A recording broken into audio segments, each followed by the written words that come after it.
Unajua kuna watu wanafikiri kunena kwa lugha hakuna maana sana. Kwanza sio kwa ajili ya watu wote. Lakini tumesoma maandiko pale Matendo 2:1-2, anasemaje? Anasema wote wakafanyaje? Wakajazwa Roho Mtakatifu, wakasema kwa lugha mpya. Wote, sio mtu mmoja, sio kundi la watu wachache. Lakini pia huyu Paulo anawaambia wa Korinto hivyo hivyo, natamani ninyi nyote mngenena kwa lugha. Yaani yeye anatamani, kwanza anasema mimi nanena kwa lugha kuliko wote nyinyi. Na anatamani kanisa lote nene kwa lugha. Bwana Yesu asifiwe. Kwa hiyo ondoa hiyo mashaka kwamba ni kwa ajili ya watu wachache, ni kwa ajili ya kila mtu. Maana Mungu hana upendeleo. Sema Mungu hana upendeleo. Unajua sasa kunena kwa lugha ni kipawa pekee, ni karama pekee ambayo inafanya kazi kwa mtu kutaka mwenyewe. Hizi nyingine ni mpaka umepata namna, macho ya kiroho kuona mambo rohoni. Mwingine anawezekana akawa nacho ama siwe nacho. Matendo ya miujiza, mwingine anawezekana akawa nayo, neno la hekima, neno la maarifa, unabii na vitu kama hivyo. Lakini kunena kwa lugha, Paulo anathibitisha kwamba ni karama ama ni kipawa pekee ambacho unakifanya at will. Anasema I will pray. Nikwambia shika neno nitaomba. Akisema nitaomba kwa akili, nitaomba kwa roho pia. Anajaribu kuonyesha kwamba it is me, I can decide to switch. Hapa niombe kwa staili hii, hapa niombe kwa staili hii. Hii ni kwa wale wote ambao wanasubiria Roho Mtakatifu aje aombe ndani yao. Kumbe ni mimi naamua sasa Roho Mtakatifu nisaidie kuomba. Unaponena kwa jambo lingine nitaka niweke sawa. Unaponena kwa roho, unatakiwa ujue kwamba sio tu kwamba ni kwa watu wachache, ni kwa watu wote. Lakini pia uelewe kwamba si lazima watu waelewe. Kuna watu sasa hainakuwa ina maana gani sasa nanena kwa lugha halafu watu hawaelewi. Unajua taratibu, tusome maandiko matakatifu kwa taratibu. Hiyo notions na hiyo convictions inakuja kwa sababu ya mafundisho ya Paulo kwa Korinto, ambapo tumesoma kitabu cha Korinto wa kwanza sura ya 14.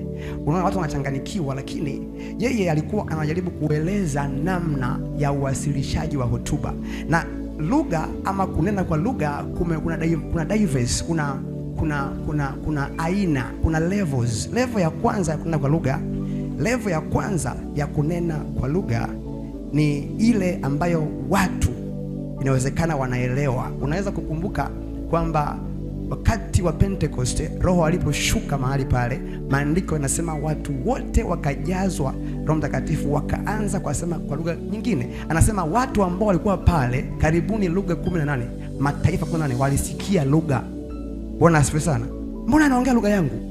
Mbona anaongea? Hiyo ilikuwa ni aina fulani, ni level moja. Lakini kadhalika kuna ile level nyingine ambayo unaonena na sio mtu mwingine aelewe ni nini. Hata wewe mwenyewe huwezi kuelewa nini unaomba, bali ni roho yako na roho ya Mungu ndio zinaelewana tu. Ni wewe na Mungu. Maandiko yanasema kitabu cha Korinto wa kwanza sura ya 14 mstari wa 2. Labda tusome hapo kwa haraka. Korinto wa kwanza 14:2. Korinto wa kwanza 14 mstari wa 2. Maana yeye anenaye kwa lugha hasemi na watu. Hasemi na watu. Kwa kuna wakati ukiona kwa lugha hata hakuna atakayeelewa. Hizo ni level nyingine kunena kwa lugha. Kuna ya kwanza unanena kwa lugha watu wanaelewa, na hiyo Mungu anatoaga neema. Nishaona mtu ambaye hajui Kifaransa, Roho akishuka anaongea Kifaransa. Sema amen.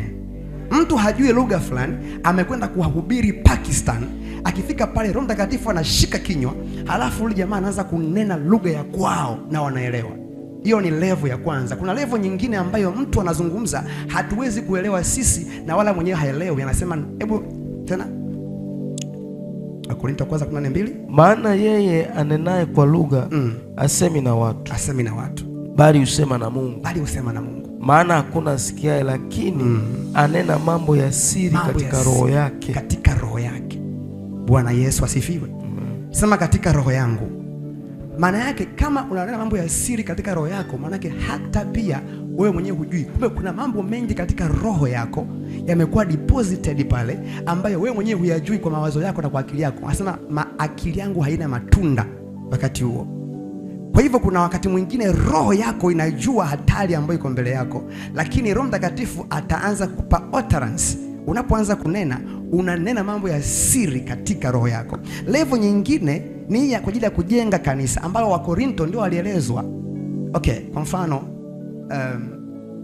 tunaongea kwa habari ya labda tupate jengo kubwa la kanisa.